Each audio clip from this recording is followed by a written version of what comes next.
Welcome to USA Global TV and Radio, where our mission is to provide education, entertainment, hope, and inspiration. USA Global TV and Radio connects you with experts and audiences all around the world every single day to help you succeed in business and to live a richer life. Visit us at usaglobaltv.com to learn about career and life-changing training and mentoring programs like the Listening Mentor. Subscribe to our newsletter to stay informed about our special programs and offers. Discover how you can become a guest on one of our shows or a host or producer of a USA Global TV and Radio show of your very own.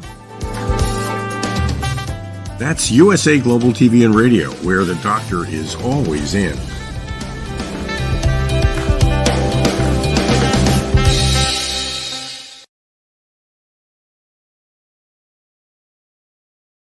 Good morning, good afternoon, good evening. Welcome home to USA Global TV and Radio, where we are coming to you live from our studio in New Jersey in the United States. I'm Dr. Jacalyn Kerbeck, and our show today is the Books, Blogs, and Poetry Show. Joining us is the star of our show, DIANN FLOYD, BOEHM, and we have a very special guest joining us from Canada. She'll let us know where. Her name is Katherine Lawrence. Let's bring out DIANN first and find out what she's been up to. DIANN, how are you? I am great. So happy to see you. We've gotten or received plenty of rain here in Texas, so I'm happy as a lark. Well, I'm happy that you're happy for the rain. I'm happy that we made our 2-day drive with a flat tire I know. safely. If so, just to be in one place and in one piece. So it's all good. Yes. So for people who haven't joined us before, this is our second episode of this particular show. You're also the host of other shows that we have here as well. Would you like to tell us about that? Sure, I'd be happy to. Well, the Corner Bookstore complements this particular show, so that's exciting, where we concentrate on authors from all various genres, as well as publishers and anyone actually in the book industry. So that's a very exciting show, and we have authors from around the world, which is so exciting for me to, and you as well, of course, to meet people from around the world and what makes them tick and inspires them, which we'll get to hear about today with our special author. And then we have the UK news and culture, which is so exciting because it's a wonderful way for us Americans to learn really what's going on in the UK, not just with the royals, but within their politics, understanding Scotland and what's happening there and other parts of the UK like Northern Ireland and Wales. So that's really a fun show. And our other co-hosts that are from the UK just really enlighten us to understand how things work over there. So that's exciting because they are our cousins after all. And anyway, so that's where I am today.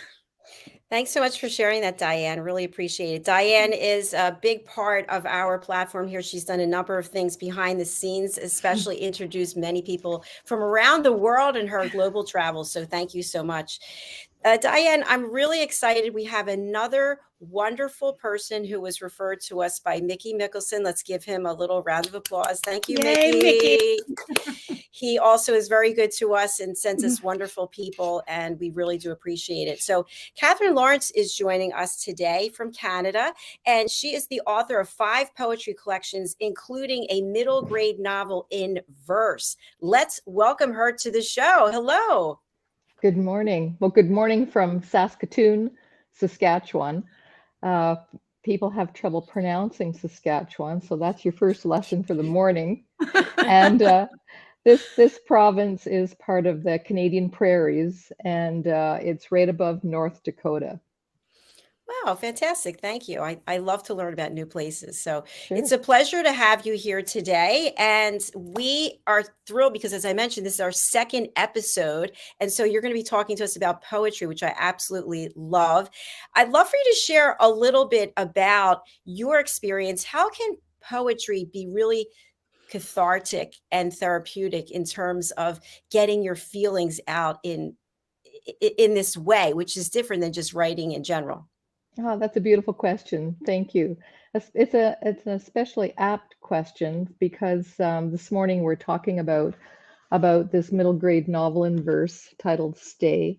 And it is a collection of poems.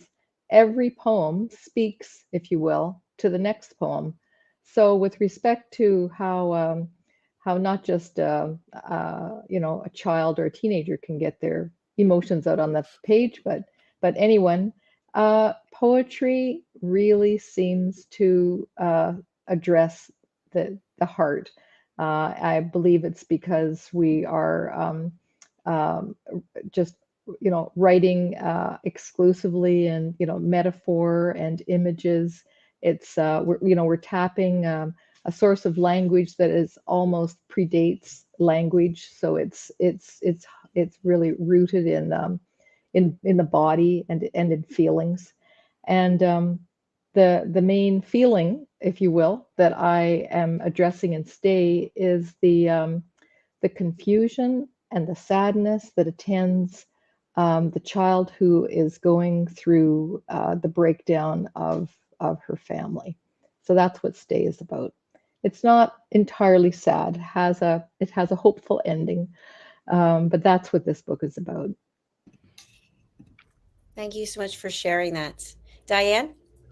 I was just thinking, that's so wonderful that you concentrated on that particular area because I grew up where I thought I had the perfect Leave It to Beaver home. And though my parents didn't break up till I was like 19, it still affects you deeply, especially when you thought you had the perfection of Donna Reed, Leave It to Beaver, Father Knows Best, all rolled into one. So I'm excited to hear more about it. Yeah, you're absolutely right, Dan. I'd love to hear about your experiences if you feel like sharing them later on. Sure, I'd be happy to. What I'm, my parents divorced when I was 14, and that divorce has continued to affect every part of my life. And Stay is my fifth book, and all of my books deal with the breakdown of family in some way or another. Personally, it is my great surprise and delight in life that I am not someone who is divorced.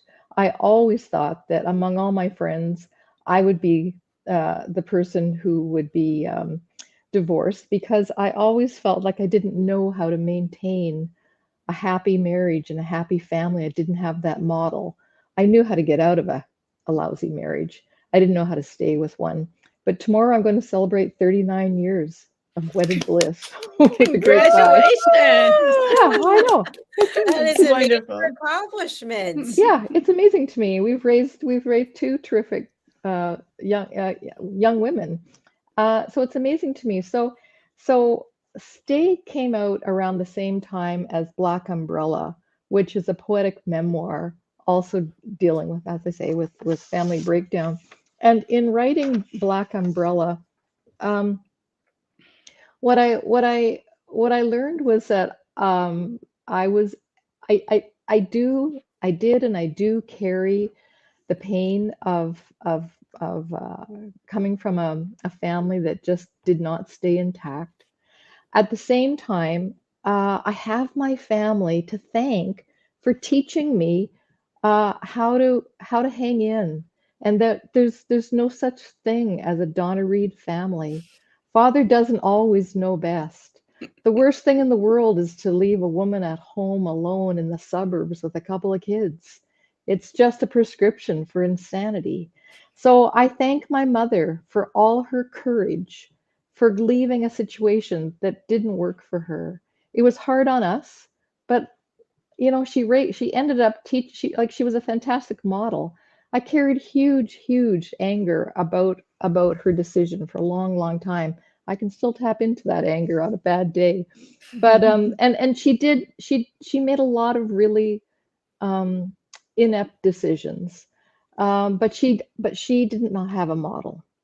She didn't know how to do it either. So, I've ended up forgiving my mother forgiving my father because of their innocence, and they tried to do the best that they could. We all just try to do the best we can, and that's what Millie's trying to do and stay. She's 11 years old. She thinks that her family's a Donna Reed family, although Millie's never seen that wouldn't even know who Donna Reed is. But she's a happy kid. The saddest thing in Millie's life is that she's a twin, and her twin brother died at birth. So her deceased twin, his name is William. He's called Billy in the story, and I brought him into the story because Billy is the person, the soulmate, that Millie goes to in her mind to confess, to talk, to try to sort out her questions. So Billy is an active character, if you will, in this story. I know it sounds ghoulish, but she could have had a diary. She could have had a best friend. She has both of those, but she gets on her bike and she goes down to the cemetery and she hangs around and she talks to Billy. So as a writer, was it just another a handy device for me to get her private thoughts out. Diane, would you like me just to read a little bit of Stay to get things rolling? It's fine with me, Dr. Jacalyn. Doesn't that sound great? Yes, I was just going to suggest that, please. Okay, so Millie is suspicious that things are up in her house, and no one's telling her the truth, which is a common mistake that adults continue to do when things are going sideways with the family. So this piece is called Punctuation. I've got the longest ponytail in class, a blonde question mark curling my spine. If my hair could ask, would Mum brush and comb the answer, sweep my suspicions into an updo, or braid and tie another lie? So I wanted to bring her questions into play right off the bat, and also get at the point that the adults in Millie's life are lying to her because they don't know what to say. And the mother is involved with someone else, and Millie finds out by reading the text on Mom's cell phone. So I can just read another one here. So she begins to understand that what's happening, and this is called Secret Agent. I polish a dark keyhole in the mist of my bedroom window, spy Dad outside Sorry, I'm going to start that again. I polish a dark keyhole in the mist of my bedroom window, spy Dad outside beside the car, trunk lid open, streetlight directing suitcases, blankets, books, the old vacuum cleaner, pots and pans, desk chair, watch him climb behind the wheel, pull away from the curb, drive so slow I could jog behind him, ask where he's going, but he turns at the corner, leaves a gray trail of smoke that lingers in the night air, fades away. Wow, that was powerful. Both of them. How clever on the first one, the way you did the braiding and worked it in with the thoughts and feelings, that was just like a gift from heaven that inspired you. That's amazing. And then the keyhole, goodness gracious, that's so true. Thank you. I can see this show's going to be really good for my ego, isn't it? Just telling the truth. Katherine, I have a question for you. So this is a global show, and I don't want to assume that everyone knows what poetry is. Can you describe what is poetry to you, just to take it back a step for people who are thinking, I don't understand. I heard about it, but I don't know what it is. Oh, my goodness. Well, I believe that people all over the world recognize and know poetry. Poetry is the earliest form of written language. It was, Homer's Odyssey was a novel in verse, was poetry. Old stories, told in highly imagistic language. It was poetry to the ears. So poetry is the written form of a precise moment, of a moment in time that builds on the next moment and the next moment after that. It pays attention to imagery and metaphor and sound. Sound is very, very important to poetry. Poetry is what you find when you go to the store to buy a card for Mother's Day. Poetry is what you find when your heart is breaking and because someone has just died, and you go and you reach for that lyrics in the song. It's poetry. Or back to that sympathy card. It's poetry. Or a line returns from a verse recited to you in school. It's poetry. Poetry is what we hear when we walk the streets and we're in the woods. Poetry surrounds us. That was so beautiful, Katherine. And I have to say that I did not know poetry was all those things. So thank you for answering that question. Absolutely. Yeah, it's much larger than what I thought it was. Absolutely. You needed to be my English teacher. I would love to have been your English teacher. Most English teachers stay as far away from poetry as possible. At least the ones that I had, they're like, okay, we're going to spend 2 weeks on it, and then we'll get back to regular stuff. Well, Yeah, that doesn't set the stage very well for you to like it, does it? Yeah, back in the day, but poetry is becoming more and more relevant again. Like look what kids are doing with rap. And spoken word. It's just taken off. I mean, go to see Hamilton, a musical. That's poetry tap dancing across the stage. That's so true. Beautifully stated. That is true. I have a question for you, which is, I've never written anything in poetry. I've written children's books. I've written nonfiction. I've written dissertation. How difficult would you say it is to write poetry when you look at, how challenging it is to write things? To me, it seems like poetry would be at the top or somewhere near the top. It's a question I get a lot, and I just think it has to do with what speaks to the writer. So poetry has just always come to me. I don't mean it falls out of the tree. I mean, I'm a poet, and I think, I hear sounds, I hear words, and a poem occurs to me. The challenge is giving myself permission to sit down and spend the amount of time required to write a piece like punctuation. It takes a long time. Right now, I'm trying to turn to long prose fiction, and that is a tremendous challenge. So I could, put the question back to you: how do you write long prose fiction? So it's how you're wired as a writer, and what your intention is. I think. That makes sense. I feel that you are a very creative soul. That's what comes to me from what you've read to us so far and what you're sharing. Thank you. Thank you. Would you like to read some more? I'd love to hear it. Sure. This piece from Stay is called Divorce. And I will say, I mean, your questions are so are good questions. You're really speaking like writers, because you are writers. So I will say that titles are extremely important with poetry. A title for me, when I'm writing, if I don't have the right title, it means that the poem isn't yet finished. It hasn't landed. So a title is an essential part of a poem, and this is called Divorce. Mum flips Sunday waffles on a school morning, tries to buttermilk Tara and me about new arrangements. We'll live with Dad every second weekend at his apartment.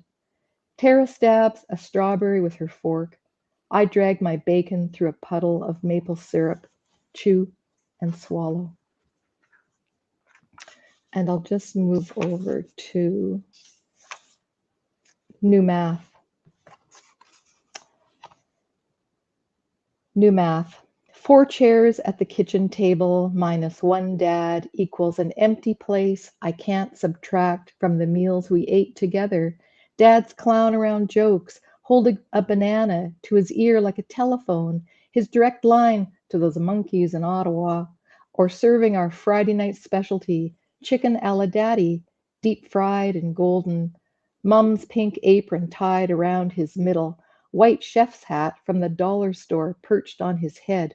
Tara, Mom, and me pretending we're part of a TV cooking show called One Dish Dad, his studio audience laughing for real. It's my job to set the table every night for dinner, but I hate the new math in our house. 3 plates, 3 glasses, 3 forks, 3 spoons, knife, knife, knife. Wow.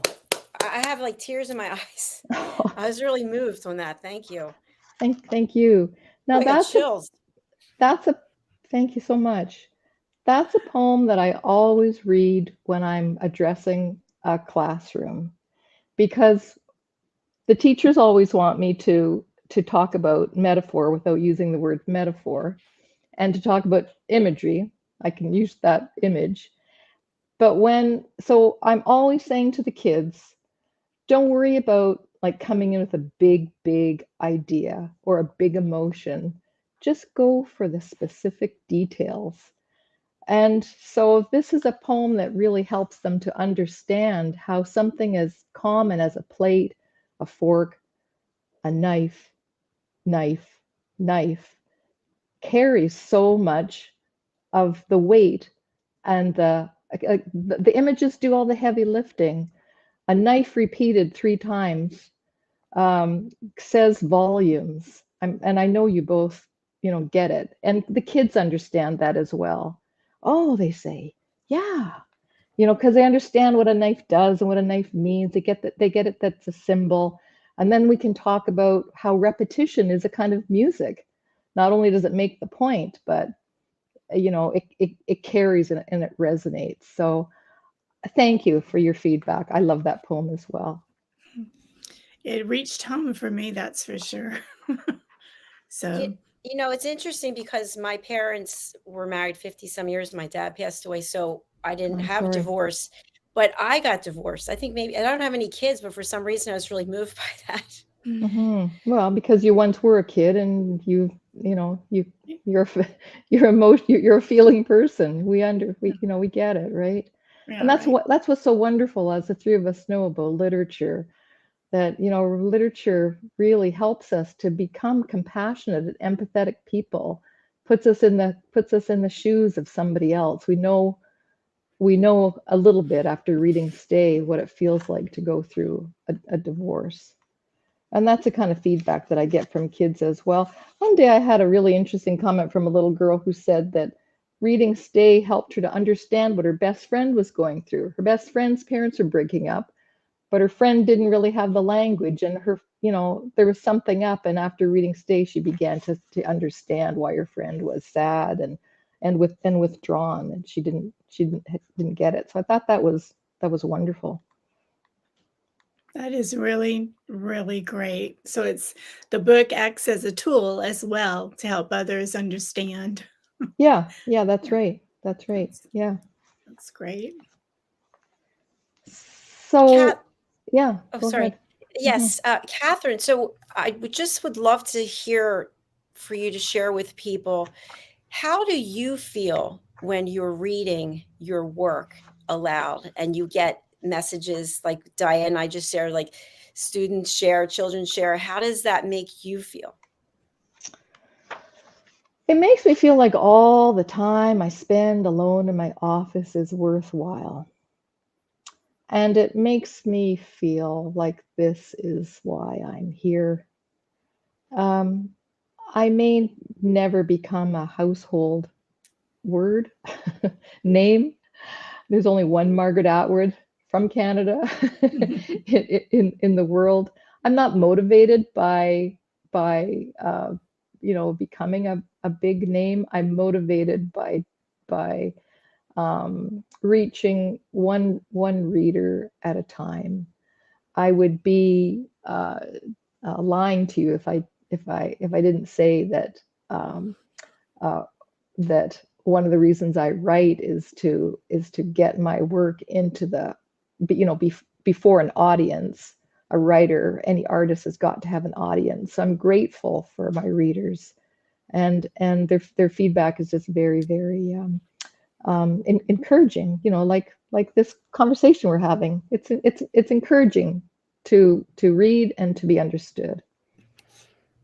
Thanks for sharing that. Thanks for transparency. It feels amazing when we have found our passion and people are receptive and appreciative of our work, as I know DIANN and I are both of yours, and for you being here today. You are also the author of Black Umbrella. Mm-hmm. Mm-hmm. And how would you describe the difference between the two works that you have there today? Well, Black Umbrella, this is the book here. So Black Umbrella, I wrote as a poetic memoir. It was a book that I was unable to write until both my parents had died. I'll read Love and War, and then you'll understand what that statement means. So this is about the wedding that I had 39 years ago tomorrow. Love and War. We opt for a civil ceremony on neutral soil, the prairie, my home away, a giddy wild spring wind, 2 gold rings. My mother books Air Canada, arrives from the east wearing her best behavior. My father and his wife plead busy lives, excuses, excuses. He's unwilling to declare peace on a morning in May, meet my Western in-laws, shake hands with my new husband, join our small party for lunch in a private room at an airport hotel, break bread with his ex.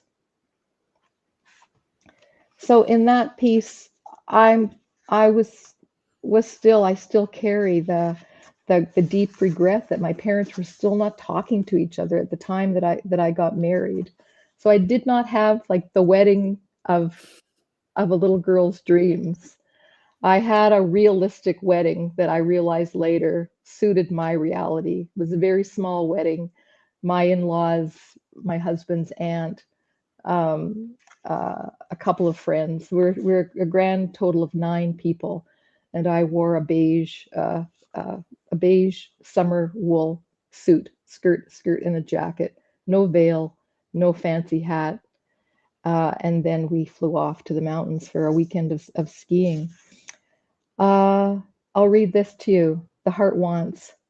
I am 19 when I meet him, 29 when I finally agree he's right. What kind of a man waits a decade for a woman? I don't know.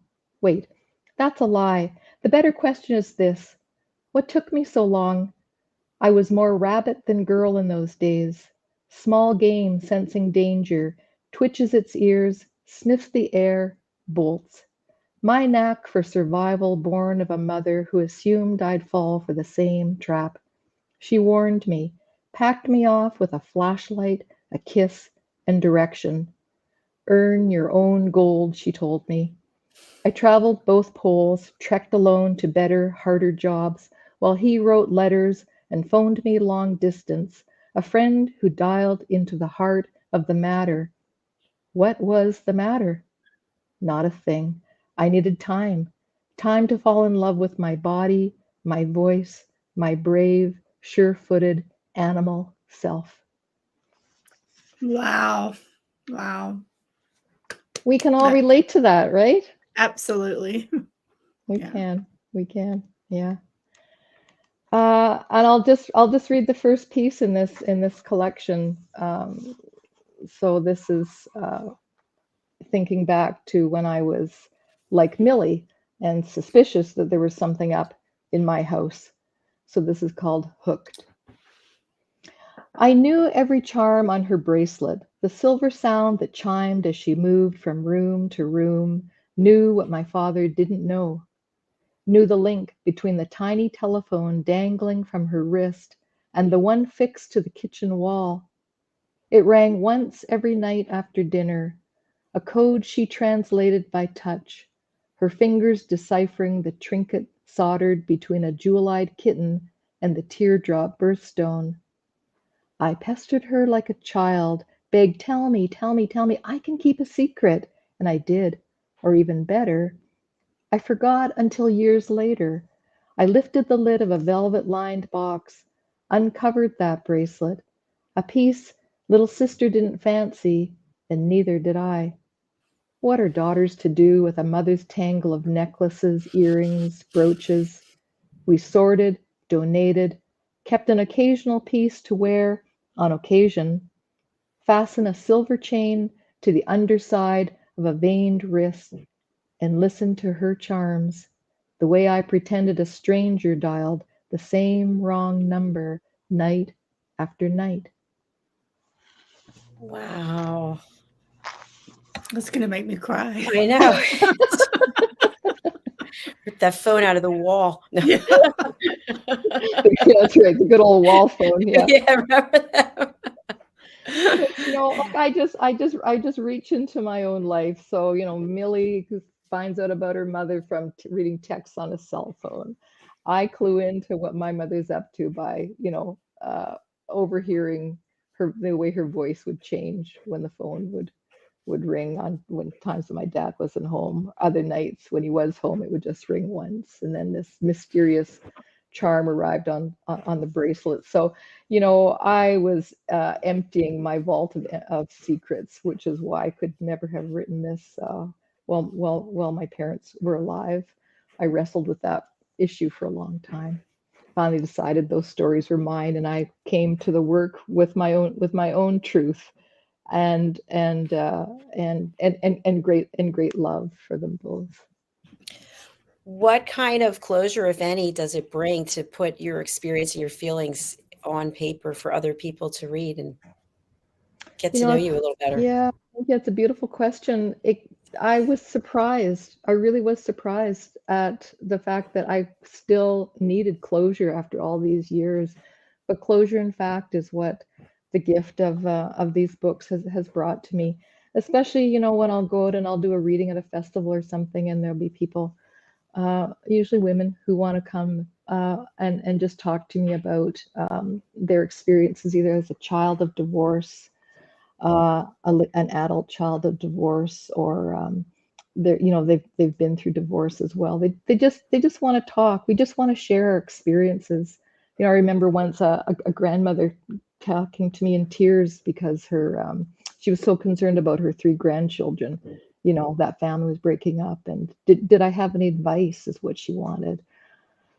So just be there. Just be there for them. And keep reading. Just read to them. I said, just keep reading. I don't have any voice. What? You don't have a magic wand? What is No, wrong with you? Exactly. Yeah. No, But, that was, you know, if you got a problem, I'm sure there's a book out there. yeah, no, that's great advice. Be there. But I'm with you, Dr. Jacalyn. I think, you know, writing these things does help bring a healing process. And Katherine, I can relate too. My mom has some things, and I still have not. She's passed, and it's been 2 years, and there is this envelope this thick, and I am very suspicious of what it has to say in there. And I still haven't brought myself to read it because she wrote my full name on. This is for Patricia DIANN. I'm like, oh my God. And you haven't opened it yet? No, I've opened one thing, but I haven't opened that because I know it's gonna bring out this massive thing. Right. But I'm getting close, so I can so relate to everything that you're saying, and the healing process. Yeah. I have a feeling there's a book coming for adults. That's just what I was thinking. Yeah, that's right. Yeah. That's right. Yeah. We do have a show called Your Story, Your Grief, Your Journey. It sounds like these would be great topics for that show as well. Well, let me read this poem called Keeping Mum. So in here, my mother has passed.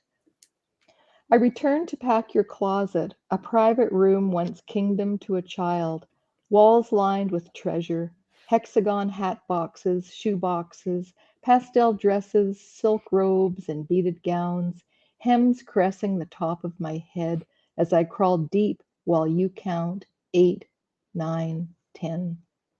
Did you know where I hid? It was a game that won you silence, a second cup, a few more pages. Ready or not, I'm here to collect a lifetime of sweaters hanging slump-shouldered, double-knit pantsuits, dry-cleaned and plastic-veiled, cotton dresses embroidered in des colores, bright as your wish for one more Mexican winter. Come find me, bent below a naked yellow light, my arm stemmed through the fallen sleeve of your navy blue housecoat, my feet crushing the backs of your best black shoes.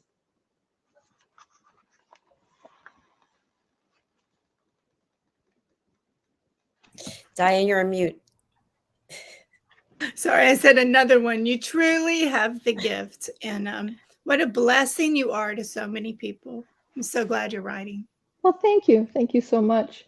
But don't you just love writing though? Like, don't you just love what images do? Absolutely. And Sure. so yeah, I mean, I'm so like I'd love to hear about your own writing processes, but for me, when I can get to my office and just relax and just follow what's happening on the page, I'm always a student, always in beginner mind. How do you feel about writing, about the process you go through? Dr. Jacalyn? Diane, I'll go with you because you're a full-time author and I'm a part-time one. So, For me, it's always so different. So when I get this thought or idea for a children's story, it just, goes over and over in my brain.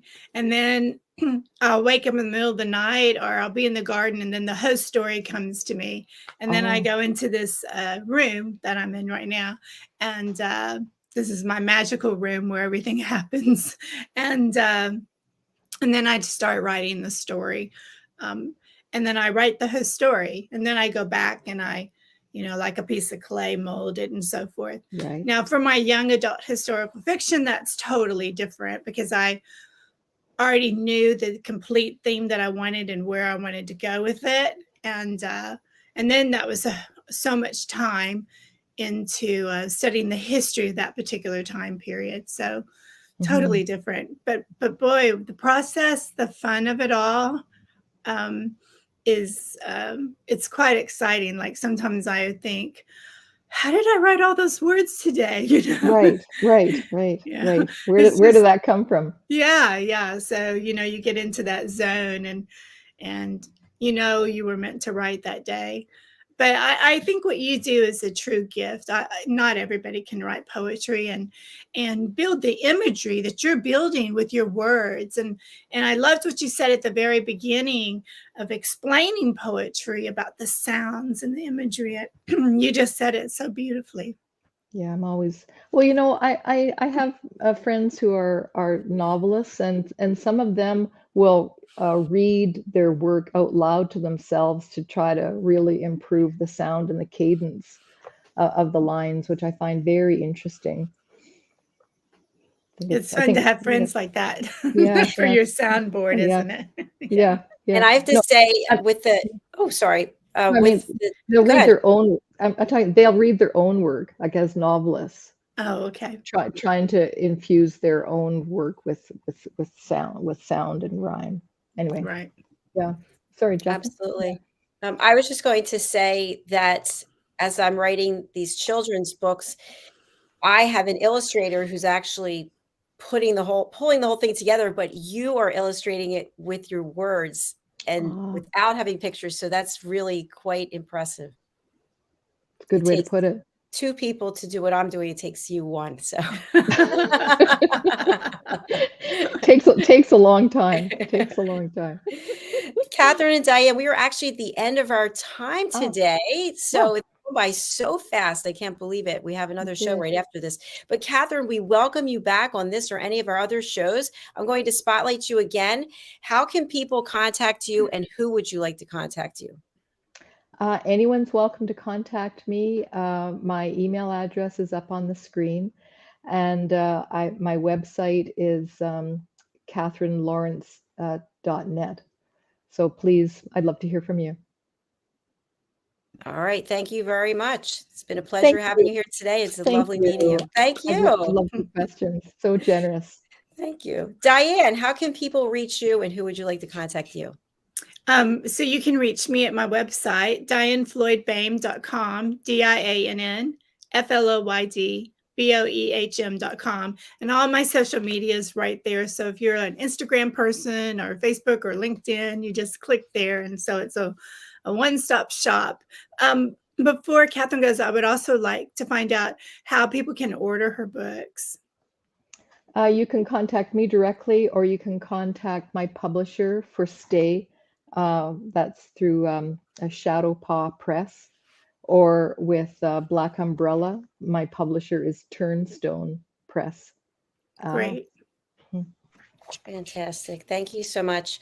Our next show is coming up. It's Talking Heads with our expert presenter, the Harley Street stress expert, joining us from London, Catherine Heward. We'll be right back. Bye for now. Bye, everybody. Thank you.